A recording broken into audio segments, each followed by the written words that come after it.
Hello, everybody, and welcome back to another episode of the Mayor Tyler Moore Show here on the Kokomo Post, and welcome to 2025. First of the year. My name is Drew Larison. This is MTM. This show is partnered once again with Robert Miller and Son Furniture here in Kokomo. Mr. Mayor, Happy New Year. Happy New Year. How the heck are you? Great. And I know a lot of people like my wife and probably few hundred of kids that had to go back to school today were hoping for the major dump of snow that was forecasted and projected and warned, and just to watch the radar and to have all of that just kind of work around the Kokomo bubble, and we got the bitter cold, but didn't get the flurries like we were going to, and so I'm doing well. Good. That's real. I was joking about it with my kids as we were like traveling back to Indiana, and I heard there was big snow coming, and I said, there was never a moment in my childhood where I felt more lied to and like if people were being deceitful to me when I went to bed and all I heard was like, oh, crazy snow overnight. And it's going to get wild. Like you guys might not go to school for a week. And then I get woken up by my dad at the normal time before school. And I just remember I've never been more full of rage than like those moments when I realized like I was lied to by grown adults that call themselves weather professionals. I've never been more angry than in those moments. Can you relate? Like it's the most frustrating thing, because you think as a kid, like, oh my gosh, I'm not even going to get woke up in the morning. Like I'm going to wake up when I wake up, and like I get to just play Xbox all day or whatever I want to do. And then I get woken up at the normal time. I look out my window and there is zero snow on the ground. So shout out to all the kids that maybe went to bed. Actually, and teachers. I mean, my kids don't go back till tomorrow anyway, but like, because there's that added element of this too. The teachers are like, oh my gosh. Well, the added, like they're going back from break, and your break might've been extended a few days because of this crazy snow that was coming. So like the stakes were even higher this time around, and that we were lied to. You're right. It went straight south of Kokomo. I think we might've got like by the time I went to bed last night, there were still zero snowflakes falling from the sky. I've had extremely light dusting that made that trek up and down 31. They said it was crazy. It was almost like State Road 28 that runs through Tipton was the dividing line. That was the cutoff. There was like snow, and then 28 north, nothing, dusting. Oh, but here we are. I'm okay with it. At least it's been sunny-ish, but yeah, it is new year. We're in January. What's going on at City Hall? Beginning of the year stuff. So it's a new year. Obviously there was a lot of excitement with the impending snow, and so we had crews on call starting last night around 7:00, just ready and anticipating the downfall, and so just made some passes through, and But yeah, no, it ended up being business as usual. And as we start out, the department heads are all kind of looking at where the budgets fell at last year's hearings, and just making plans to start the new year. Gotcha. Love it. So tell me about that. Actually, I'm really interested in this. Okay. I don't think we've talked about a lot of things in my life with you, and I always felt like as a kid, going back to like, talking about school closings, I'm always talking like, who's talking to who? Is the principal on like a conference call right now? Is the superintendent involved? How does the communication of City Hall work if you're going to send those, salt trucks out there? If you're going to like start the plow, like who do we call? How does that work? So a lot of that falls on our street superintendent. That gentleman's Clint Van Adder right now, and his team. Same way with the county. It's Amber Toll. She's the county highway superintendent.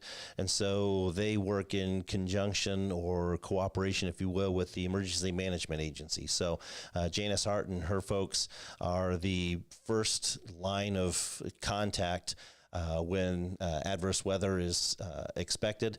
They've got their finger on the pulse the entire time. And as updates come or as notices go out, the administrations for both city government, county government, KPD, fire department, the county sheriff, the township offices, and so everybody is on a group email from the emergency management agency that sends that out.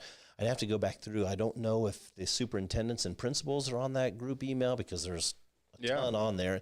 Wouldn't surprise me if they are, just so that they're alerted as well. But as for bus routes and school decisions and such, the city and county have no authority, have no real interaction. I mean, I've had a few of the private schools reach out and say, "Hey, what are you thinking?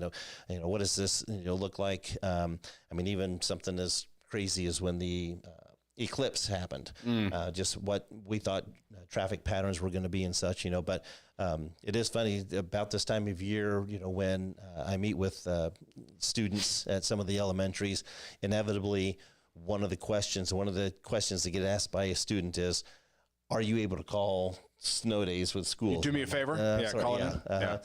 So really, we're not involved with any of that now. If it gets to the point that it is rather extensive, I mean, not to the point of a tornado, but I guess in blizzard-like conditions, yes, we get in communication, with some of the schools, and specifically with the county commissioners, because as we know, with travel advisories, with the conditions of the roads and such, I mean, that falls on the county commissioners, because obviously the city is within the county, and what the county does, we can only be more restrictive. And so in those instances, again, relying on communication with the emergency management agency folks, but then in communication with the commissioners as to the level of travel advisory that gets sent, because a lot of that, as it intensifies, as we get from yellow to orange, to red, if it gets to the point that it goes to red, I mean, it affects commerce. I mean, it affects the factories. It affects hospitals. It affects,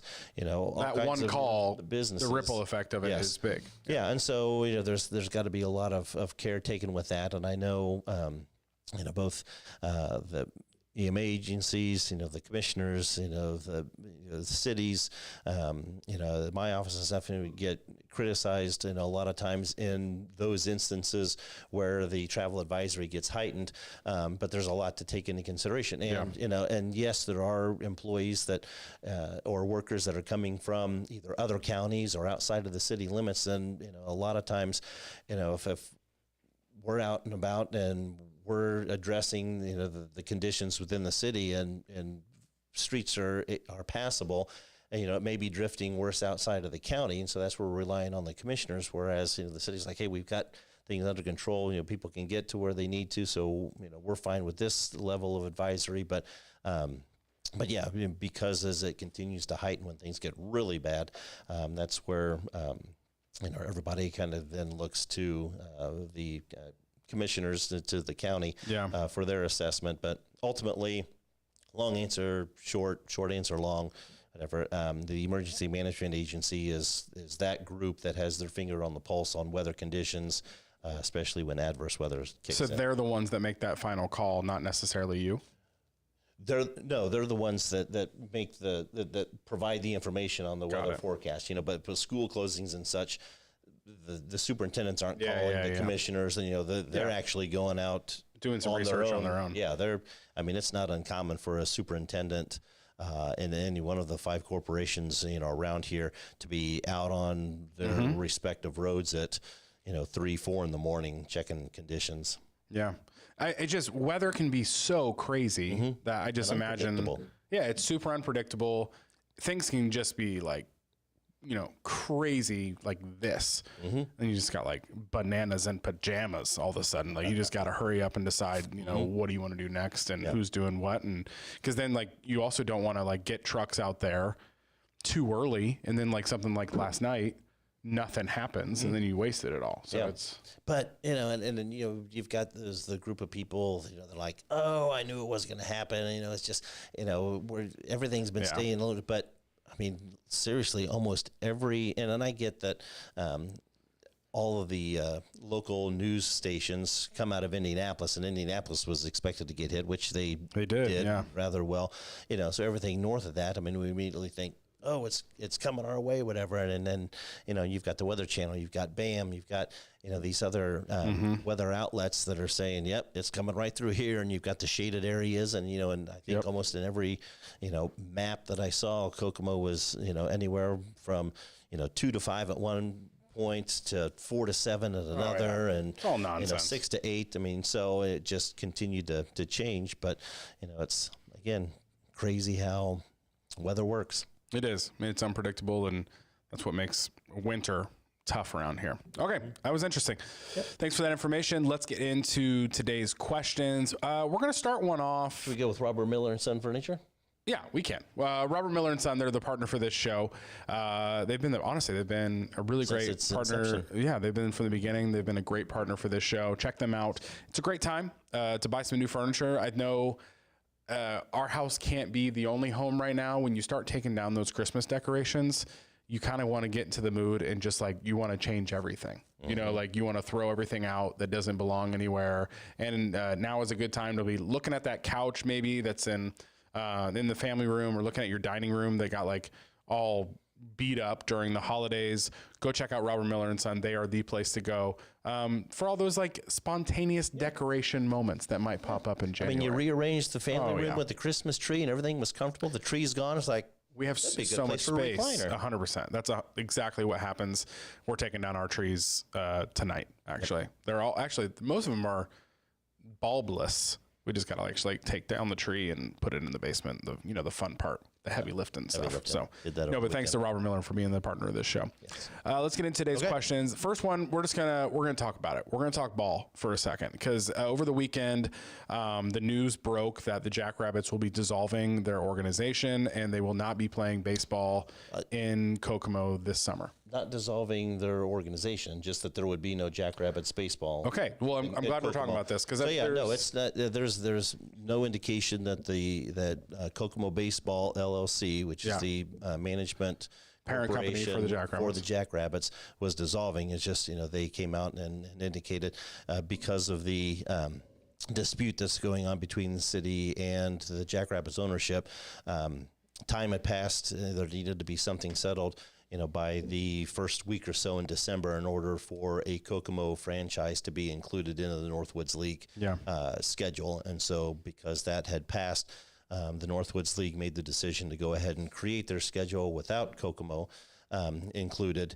But that, again, we're still filing briefs yet today, and then there's it's going to before a judge to decide if there is in fact a valid 5-year extension agreement to the contract, or if there's not, and then we'll move forward from there. Okay. So the LLC still exists. Yes. But either way, it does not sound like there will be Kokomo Jackrabbits baseball in Kokomo this summer. The schedule's been made without them. And there's a lot of questions being, thrown out there. Why did this, why is this happening? Why does the city not want Kokomo baseball, or baseball happening at KMS this season? Why did the city spend millions of dollars at a previous administration, but why did the city spend millions of dollars on this stadium and now it's not going to be used for anything? Why would you rather the stadium be empty all summer compared to having the Jackrabbits in there? A lot of questions. The one specifically from Liz. I'm hearing a lot about the Jackrabbit Stadium debacle. What's happening there? Why won't we be seeing the Jackrabbits play this summer? There are a lot of questions. I guess let's talk about it. So the origin of all of this. So there was a lease. The Jackrabbits, or Kokomo Baseball LLC, leases the stadium from the city of Kokomo, right? And they've been there for how many years now? They were there 9 years. It was 9 years. There was not a signed 10 lease. 10 years, yeah. There was not a signed renewal of the next lease, even though there was apparently a verbal agreement that they're wanting to keep that lease going, but nothing was ever legally signed. So the city did not move forward with renewing a lease. Am I right so far? Because there was no lease signed. we never received written notification that it was their intent to continue the agreement for another 5 years. So the Kokomo Baseball LLC is saying, yes, nothing was ever signed, but we had a verbal agreement that should hold. We still want to be in Kokomo. the city is saying, no, we did not, that doesn't count. Like a verbal agreement lease does not count. We did not get the signature of the lease when we needed it to. Here's the lawsuit, right? That sums up the lawsuit. All right. So that's where we're at. And then you said, when does that go to in front of a judge? By the end of the month. End of the month. So initial summary judgments or briefs were due either today or tomorrow. So those will get submitted by both parties, and then we'll go before a judge at the end of the month. Okay. Hopefully we'll have a resolution quickly so that, we can move forward with some type of presence. Now, there's not going to be summer baseball from that particular league this summer, but it's not going to sit empty, folks, or idle. there's, IUK and Kokomo High School still use it. There's a good chance that the NCC could use it or IHSAA could use it for sectionals or regionals. Again, we're going to have, I think, 1 or 2 collegiate baseball tournaments still contracted there. So there's going to be that. Championship Park is always looking for additional sites, and so there'll be a lot of travel ball teams that will be playing, on selected weekends. There's the opportunity to still look at adding, maybe a concert or 2, some family movie nights. So there's going to be, it's going to be available and used by folks and organizations for the community this summer. It's just not going to have a full baseball feel that it did when the Jackrabbits were playing. But we still have every intention of having a team back in the stadium by 2026. Okay. So a lot of stuff is still going on at the stadium this summer. It will be used as an event center. You said possibly like concerts and, a lot of stuff. We have some nonprofit organizations that do for benefit. So the Military Foundation has their big softball tournament between police and fire and sheriff and military. And then it's a couple women's teams as well. I know the local Lafayette Diocese uses it as a fundraiser, a softball game between their clergy. There's still opportunities that it will be used. Well, because one thing I want to talk about, and I understand this is still in the middle of litigation, so I don't know how much you can say or anything like that, but a lot of the comments I'm seeing online are people just kind of accusing the city, why are you being so difficult? Like if a verbal agreement wasn't good enough, they're basically implying like it sounded like the city didn't want to make a deal to begin with, and that's why we're at where we're at. Is there any truth to that? Was the city looking to make any changes to begin with, whether the lease agreement wasn't signed or not? Or is this literally just a piece of paper didn't get signed and we went forward without it? That's kind of what it appears like on the surface. There's only so much that I can say. This is easy to assume. Now. Yeah. But it has always been our intent to have baseball in Kokomo and in Municipal Stadium, every summer. There was a difference and some concerns by both parties, and so now we've got to wait and see who's going to be in there. Okay, and it doesn't sound like it'll probably be this summer. Oh, it not from Jackrabbits but any other. I know that it's been thrown out there. Yeah, another team or another organization. Yeah, any other league, all summer leagues, wherever it may be. I might know that the Jackrabbits were originally in the Prospect League, and now Northwoods League. There's probably even a third one, I think, but they all set their schedules in November or early December so they can start planning and ticket sales and promotions and such. We'll just hope that by the end of the month there'll be a quick resolution in any case, whether it's the Jackrabbits organization being granted, a 5-year extension, or us, walking away and finding another organization to be in there or another team. Then that's what we'll work toward. But that's where we are now. Okay, so that's where we're at. Next question is from Robin on Facebook. Besides the roads, I think the number one issue that needs to be looked at is a lack of ambulances. What's it going to take to see this as a priority? So 2025, still no extra ambulance. Where is the city at with that? When we've talked about it a lot, and it comes down to bodies. I know there was a study done, a while back, and you've got some folks saying, well, the study showed what needed to be done, that we needed a name. I was like, no, the study showed what the city would need to do and have resource-wise in order to have an ambulance or two in place, and it comes down to bodies. I mean, right now, according to the National Fire Protection 17 standards, which means that you should have upwards to 17 at any given time or a certain number of firefighters on trucks. And right now we're still working toward getting our engines manned at a level that meets the national standards or recommendations.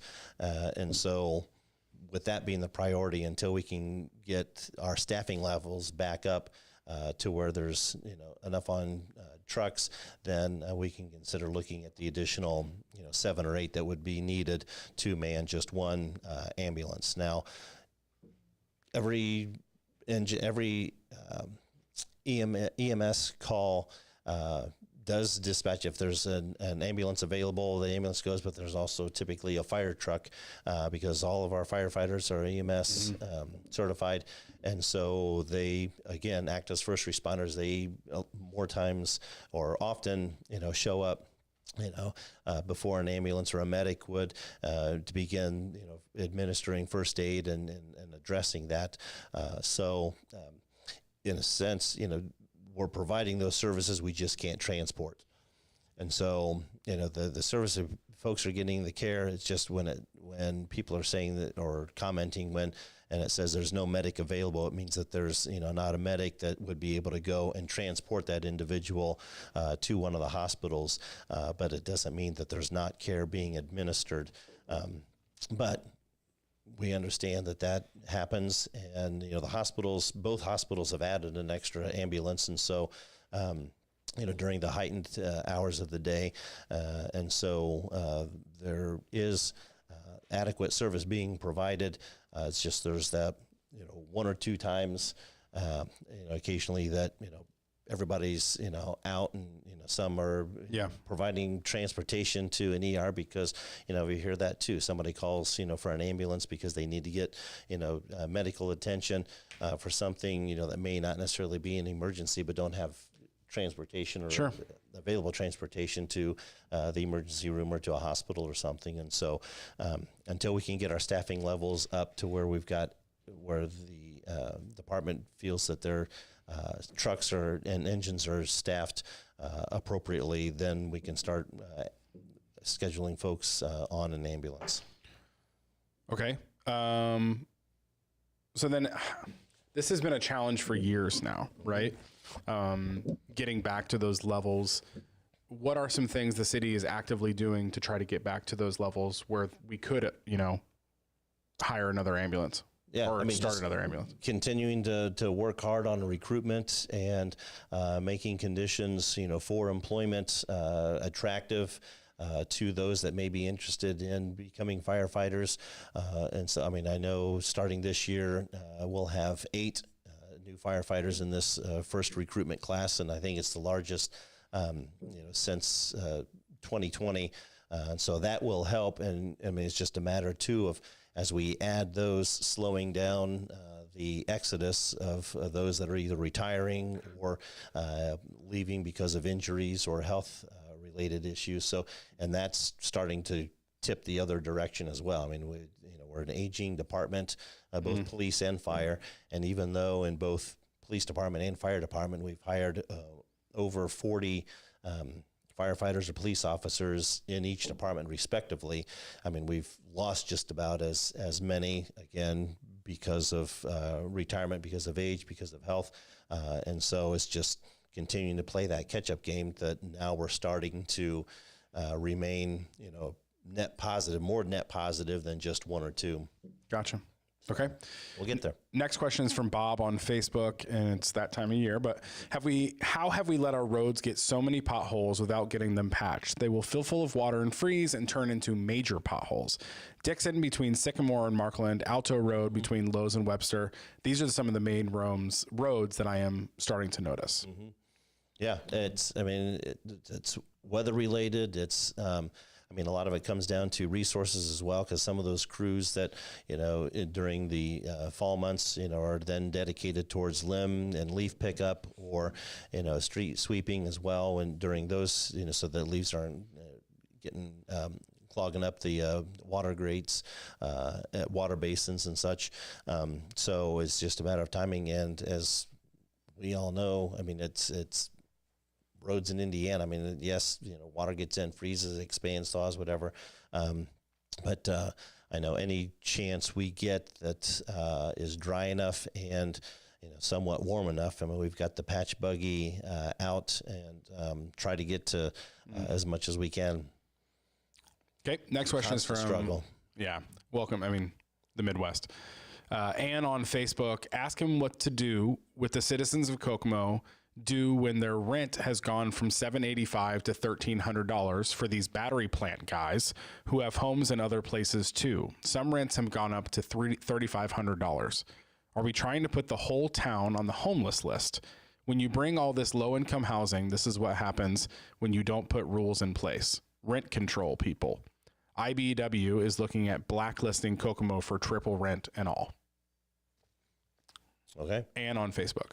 Yeah, so it is. It's a supply and demand thing. With the amount of demand, and that's why we're scrambling now to try and get housing built to help accommodate, so that the supply grows, so as to help control the level of rents based off of the demand. And that's the unfortunate thing, is that some of these homes that are for rent, that landlords are able to charge per bedroom. And, if a lot of these workers are receiving a stipend and such, it's unfortunately has become the nature of the beast, because there's, so few options available outside of some of the hotels that, landlords and property owners are able to receive what they're charging. Sure. And unfortunately, it's that, sad ripple effect down that affects those that do need affordable housing. So again, we're working on trying to provide some affordable housing options that's not low income. And I know she had mentioned in there about low income housing. If we're providing low income housing, it sounds like that's what would be most attractive for those that are having a hard time with the increased rents. And so, it's hard balance to try and navigate, again, when the supply as it currently stands is so limited based on the amount of workers that are coming in. So we're trying to get housing started, either fortunately or unfortunately. There's options in some other counties where they're living and coming in, but hotels are still busting at the seams, with some of the workers that not necessarily are full-time in the plants or the suppliers, but are still finishing up some of the construction work, which is probably why she mentioned IBEW. If they've got, their workers in working on these projects, if they blacklist, so to speak, Kokomo, that means they're trying to work with their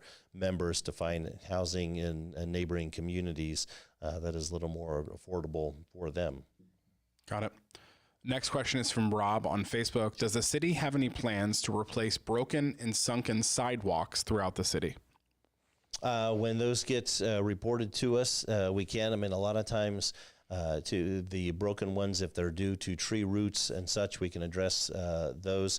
We need to be notified of those. In some cases, if it's just the sidewalks deteriorating or such, and we've talked about this a number of times as well. And, the sidewalks, even though they're public access right-of-ways for pedestrians in those neighborhoods that have them, the property owners are still responsible for maintenance of their property out to the street. And so, which is why the city has the 50/50 sidewalk program, that if instead of just doing sections in front of certain properties, it would do the whole block, and you get 60% of those that living on the block to sign on.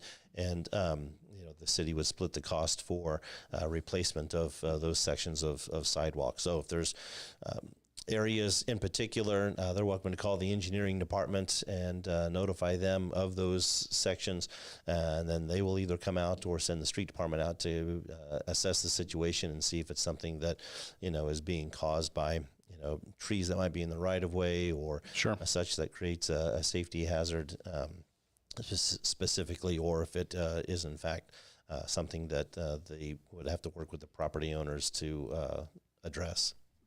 Okay. Next question is from Kim on Facebook. Why aren't city ordinances being enforced and junk piling up all over? There's definitely some properties that our code enforcement division is trying to address. I know street department, as best they can, tries to get trash when there's large items. Other arrangements need to be made. But trash on properties and such, and again, those properties get turned over to code enforcement, and then there's a legal process to follow, which is unfortunate and frustrating at times, because then the property owner gets notified of their blighted property, and given so many days to cure or remedy the situation. More times than not, they do that. They clean it up. Code enforcement goes back out, sees that they've remedied that, and move on. And then a week or so later, then it just starts all over again. So we have looked at trying to get more teeth in some of the ordinances for code enforcement, whether it's blighted properties, whether it's noise, whether it's signage and such. I mean, just to try and clean things up as best we can. But unfortunately, again, more times than not, there's a legal process that needs to be followed, and folks kind of play within those time frames. Okay. Next question is from Angie on Facebook. What can we do about our city's homeless and panhandlers? It's just plain embarrassing, she says. This didn't seem to be a problem until the last year, and it has gotten out of control. Yeah, so what we're kind of seeing and gathering is that as giving as a community as Kokomo is, we've got a handful of folks coming in from other areas being directed here.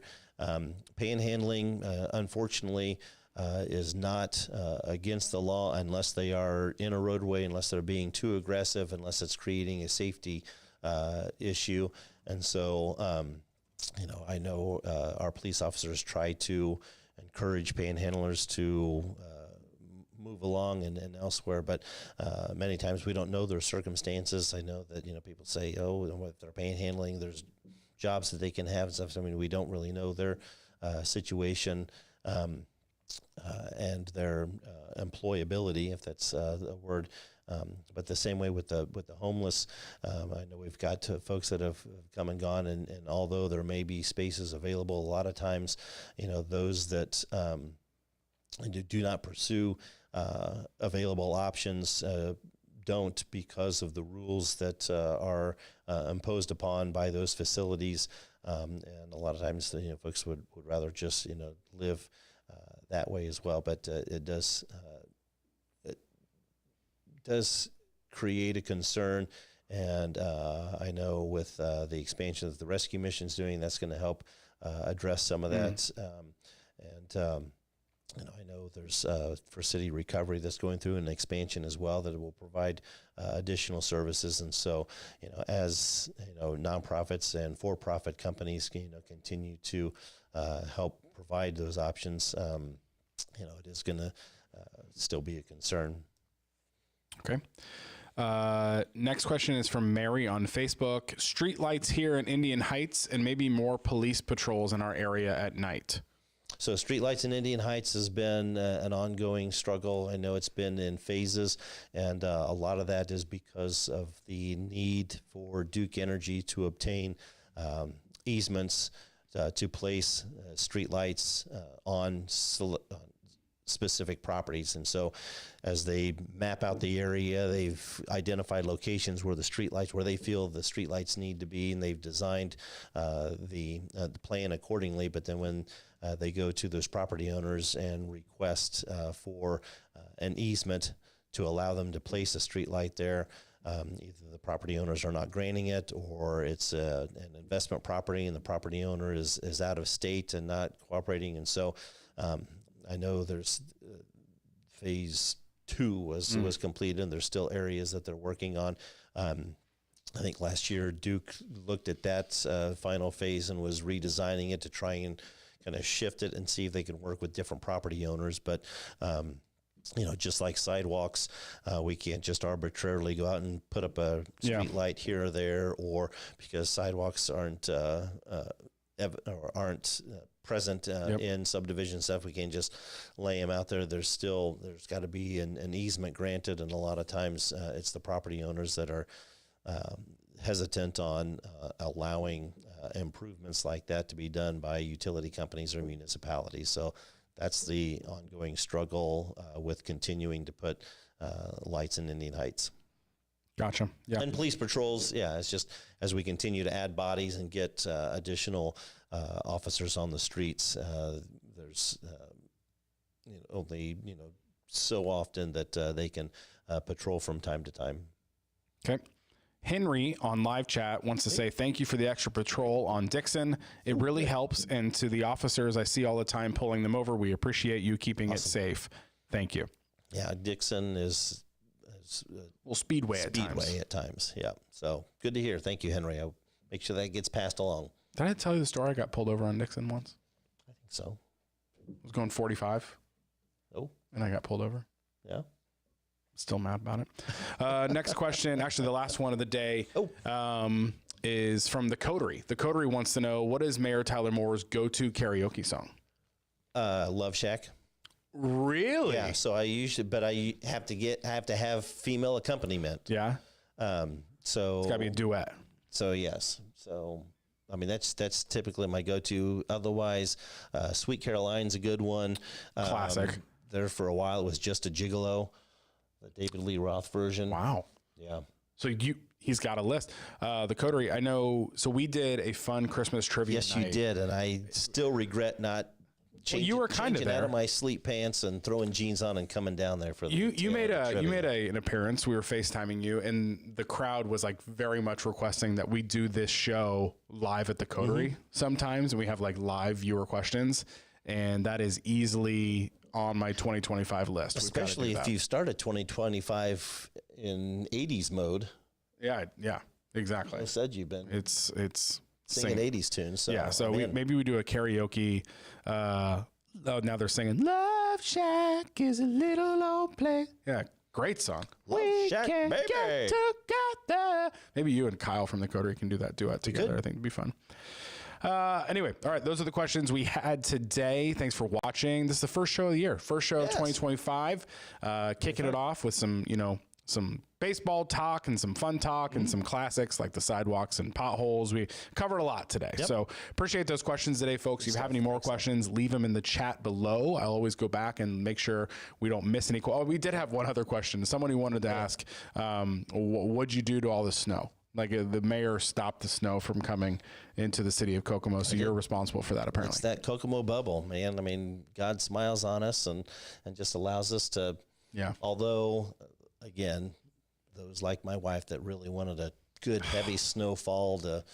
I have a theory about that, and tell me if I'm wrong. I don't want to make an assumption about the first lady, which, by the way, that's what I've always called her. If I see her in public, I've always called her that, just like kidding around with her. But somebody like overheard me call her that in public one time and thought it was like the funniest thing in the world. But I've like, ever since I've met her, since you've been mayor, I've always like, Madam First Lady, good to see you. I think the people that always want that big snow, there's also a correlation. Those are also the people that aren't the ones that have to shovel it. It is a direct correlation of roles and responsibilities. The people that want that big snow are also the people that are not in 7 layers of clothing, 4 pair of gloves and boots shoveling the snow. And oftentimes they're the same folks that in the summertime want that lawn groomed perfectly and they're not the mowed ones like that twice cut the a grass? week. And Huh. Weird how that works, huh? yeah. Anyway, thanks for watching this episode of the Mayor Tyler Moore Show. We do love them. Yeah. And we just don't like your desire of weather sometimes or, how you want the lawn cut. Thanks for watching this episode. Partner with Robert Miller and Son Furniture. If you're moving your tree around and you see an extra corner in a room that maybe needs something, go see your friends over at Robert Miller and Son. Do you have a dad joke for us today? First one of the year. Joke. Yeah, so obviously New Year's, everybody sets resolutions, and I know we talked baseball, but basketball is still upon us, and the Bobcats will be playing before long. Ran into a handful of the Bobcats, and just in conversation, asked what their resolutions were, and they all had the same resolution. Hopefully they're not causing any revolutions. No revolutions. They all had the same resolution. What's that? They plan on traveling less this year. It's an infraction in basketball to travel. So they're hoping to have better ball handling skills that will lead to less whistles being blown. Sure. Let's travel. Thanks for watching this episode of the Mayor Tyler Moore Show here on the Kokomo Post. We'll see you next time. See you, Kokomo.